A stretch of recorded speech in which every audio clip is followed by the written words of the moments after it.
He's like, fart juice. You know, our viewers are going to be like, what the fuck? Alright, moving on. To the Giants. How much longer does Eli go? And more specifically, how much longer does he play for the Giants? Because I believe he's in the last year of his contract. And they haven't given him an extension yet. Does anybody want that? Does anybody else want that turnover machine? I wouldn't. Yeah. Hate to say it, Giants fans, but He doesn't just throw the ball away, he puts the ball on the ground. yeah, a lot. I mean, he might be one of the most fumbling quarterbacks in the past 10 years. How old is he now? Same age as Philip Rivers, roughly. I don't know. I think you see him stick around a couple more years. I mean, he's younger than Peyton, so Peyton obviously has stuck around for quite a long time, perhaps a little longer than he should. But no, you can just do it right there. 34. He's 34 right now. Wow. Yeah. I give it 3 years. So maybe not this year, maybe not even next year, but in the next 2 years, I'd say New York should start looking. I think they should go ahead and start looking now. Because if they find somebody who looks good and they can go ahead and ditch him, do it. So we just went on to the next question. Is it time to think about replacement? Yes. Definitive yes. Resounding. In the words of Daniel Bryan, for any wrestling fans out there, yes! Yes! Yes! Alright. Who do they draft in the first round? They're picking pretty high. Right there at number 9. I see a lot of people going defensive tackle, and I've seen some people also say offensive line. Given the history, the way they draft, I'd say there's probably like an 80% chance that they do go offensive or defensive line. They tend to, as they say, build from the inside out. Start with the interior guys and build from there. Not Victor Cruz, but Odell Beckham was like one of the few cases where they take a skill position player in the first round. But they also took David Wilson in the first round too. Well, I'd say that Odell Beckham choice is It was a good paying one. off It pretty was a good. good one. Yeah, it's a good one. What's funny is one of his best catches shows how bad Eli is. The catch heard around the world, as they say, the one where he's and then like 3 fingertips like catches the ball. He shouldn't have had to make that play. Yeah. And Paul was way out of his catch zone, or so they thought, until he caught it. If Eli didn't have him, I think that ball would have went straight to like Derek Carr, or not Derek Carr, Wow. Brandon Carr. Wow. Hey, no, Threw the ball all the way to Oakland. He is not going to get intercepted by a quarterback. But because I believe that was against the Cowboys when that happened, wasn't it? Wasn't it against the Cowboys? I don't remember. When he made that fantastic catch. But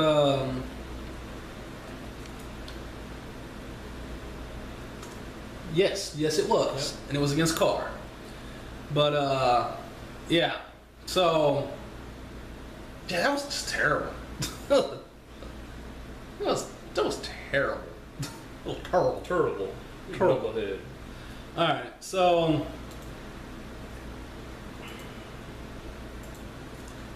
yeah, somewhere along the defensive or offensive line, you gotta start thinking about the future and preparing whoever comes in after Eli with a good team to help propel him to success.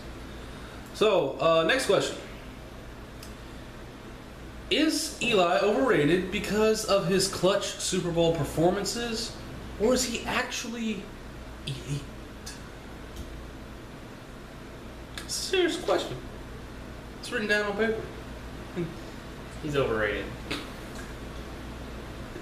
Extremely really overrated. Weren't we even looking at it the other day? What were his best numbers?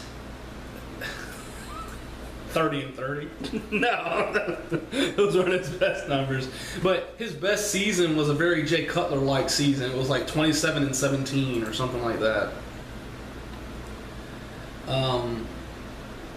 For like total, if you look at total turnovers, not just interceptions, but total turnovers as well. I mean, if your best touchdown season is only 31. Oh, Brett Favre's was like 34. Brett Favre played in a much different era. Yeah, he did. Scroll down to fumbles real quick. Because last year he had 30 touchdowns and 14 interceptions. So all the way at the bottom.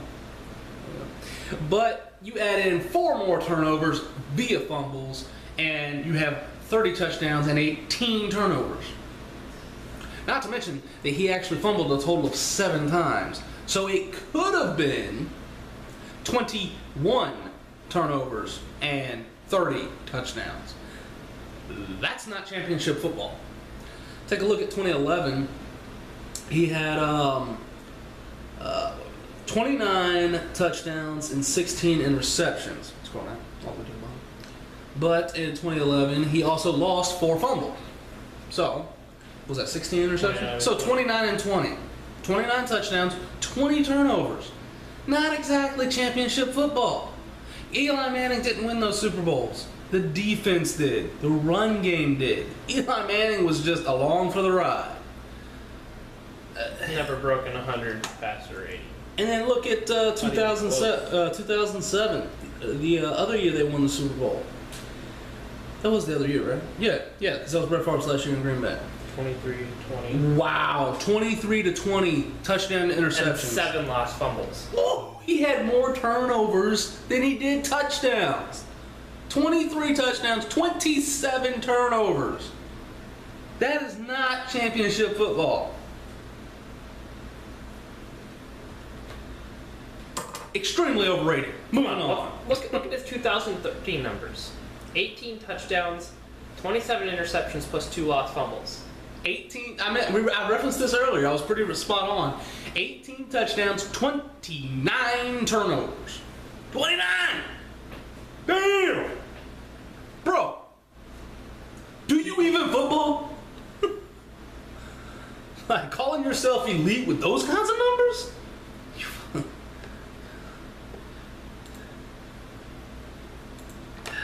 And Giants fans that think he's going to turn it around are insane. And I'm not just saying that. Insanity, the definition. Doing the same thing over and over and expecting a different outcome. Allowing Manning to continue to quarterback your team and expecting anything different than a whole hell of a lot of turnovers. All right. Joe, moving on. Redskins. Do you think it is time to replace RG3, or do you roll with him for one more year? What is it you just did a few minutes ago? Yes! Yes! Yes! An emphatic yes. Thank you, Daniel Bryan. Yes. RG knee Yeah. needs to go. Yeah. He may still have a chance to catch on with somebody else, but it ain't gonna be the Redskins. I mean, come on. There's just I go back to before he got injured, before he broke his ankle, he played a quarter and a half in that game. Didn't score a single point. Kirk Cousins comes in with the same exact team. Both the one he's playing with and the one he's playing against. Nobody was missing. 41 points against the Jaguars. RG3 puts up 0. Cousins puts up 41. Now, I'm not saying Cousins is the long-term answer. Not even saying he's the better choice. Honestly, that would probably be McCoy. But what's McCoy's first name? who? Quarterback for the Colt Redskins. McCoy. Colt McCoy, yeah, Colt. But yeah, he's probably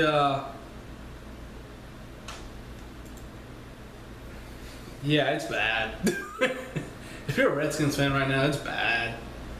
There's hope on the horizon. I mean, you got the guy from San Francisco, Scott McLaughlin, or I think was his name or whatever, that was their personnel guy and helped find gems in the later rounds. So you got a guy who can find talent. So might be something there, but I gotta go back and harp on this whole Eli Manning elite thing.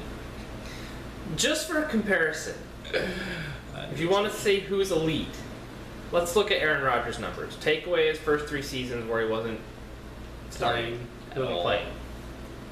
Rodgers' worst QB rating is better than Manning's best QB rating. Ouch. And now, by the way, I don't want to hear bullshit about, offensive line, you about to have a better offensive line. There were multiple seasons where Aaron Rodgers was the most sacked QB in the league. I think it was the period, like 2010 through 2012? Yeah. He's the most sacked quarterback in the league. One year, over 50 times.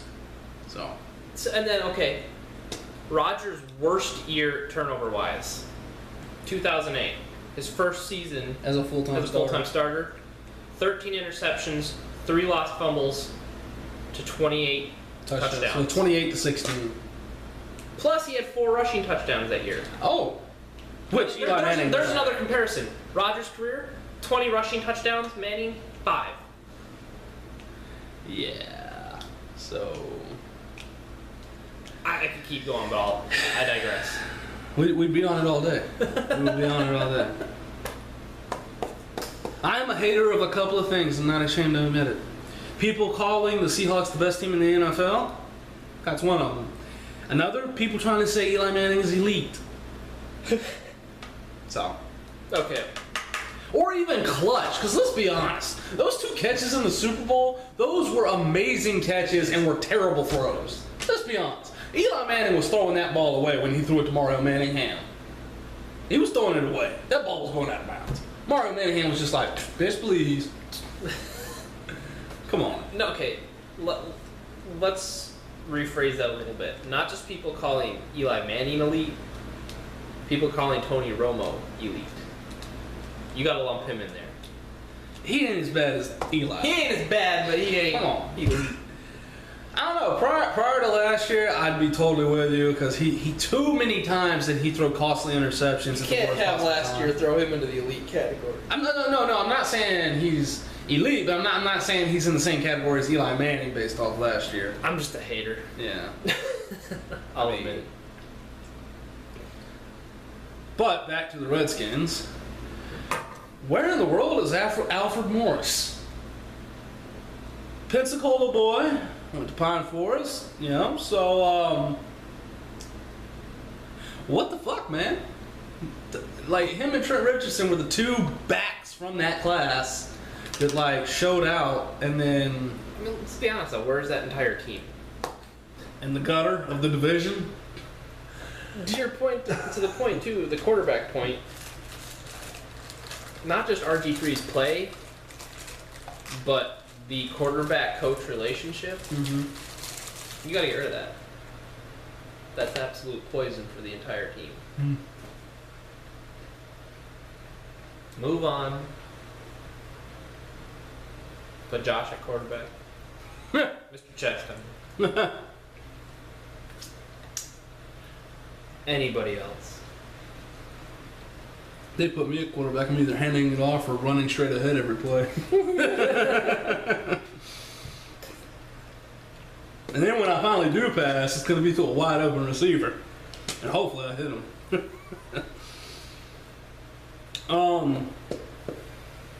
So they're drafting number 5. They may have a chance at Mariota. If Mariota is available, when they pick at number 5,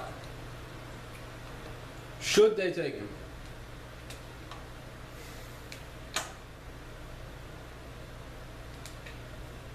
I say they need to take a quarterback, but I don't want to. Do they take Mariota and try to stick him in there? I think that does not work out for them. But do you? I mean, come on. Let's look at their quarterback choices right now. RG3, Colt McCoy, Kirk Cousins. Well, it's not just about right now, but also look at next year's draft class. You got Christian Hackenberg and your boy Connor Cook from Michigan State. But the downside to that is, as a head coach, is he going to be in around next year if they get a top pick to pick that quarterback? Yeah. I mean, if he goes out and has another shitty season, he's in the top 5. Is he going to be around in order to pick him? I don't know. I love Michigan State and all, but I thought Kirk Cousins looked good coming out, and he's looked atrocious. Yeah. And Maybe a little better than RG3 though. I don't. Anyway. I mean, it's Connor Cook's senior year, so he has more time to develop. But I'm gonna have to see a lot more development out of him before I put any stock in him going into the draft in 2016. Because, what's his name from Michigan State? The number 1 wide receiver last year. Tony Lippett. Yeah. Cook was way too reliant on him. They had a great season, don't get me wrong. Which is funny because normally when someone's way too reliant on someone, it's because they're like an all-star stud receiver. And while Lippett was the number 1, he wasn't exactly a stud. Now granted, that may be because he was playing both ways and didn't have time to develop into a stud. But, I mean, you look at a lot of Cook's numbers from games last year, I mean, he'd only complete 50% of his passes. True. A lot of times, all he did gets in trouble, where's Lippett? And just chunk the ball over there. True. Sometimes Lippett comes down with it. Sometimes he not. don't. Yeah. So hopefully he can take that next step and, because they don't have really any dominant receivers there right now. Yeah. So hopefully he can take that step and actually become a dominant quarterback. But the Redskins, I mean, do you draft Mariota and can you try and ride McCoy through the season and hopefully have good enough results that you as a coach don't get shipped down the road? Yeah. Well, if they have a good draft, though, and get enough return from the players they get, even with McCoy, they might have a decent season. They might go like 8-8. Yeah. And then they can play Mariota, next year or whatever. But, yeah, I mean, who the hell knows? And lastly, does Pierre Garçon show up next year? I mean, he came there. He had, I believe it was RG3's rookie season, like a 1,200-yard receiving year. And then, after that, he kind of just disappeared. He's had, 600 yards. While Sure, Deshaun Jackson is just taking over. Deshaun Jackson's a great ball player. I mean, you got to look at the other part of things. Maybe it's hard for Garcon. You don't have a consistent quarterback in there to develop the chemistry. Mm-hmm. That's true. When you're starting 3 or 4 different guys. But at the same time, Deshaun Jackson had over 1,200 yards receiving last year. But when Deshaun Jackson's catching the ball, there's the majority of the time you can have a big chunk of yardage with your catch. True.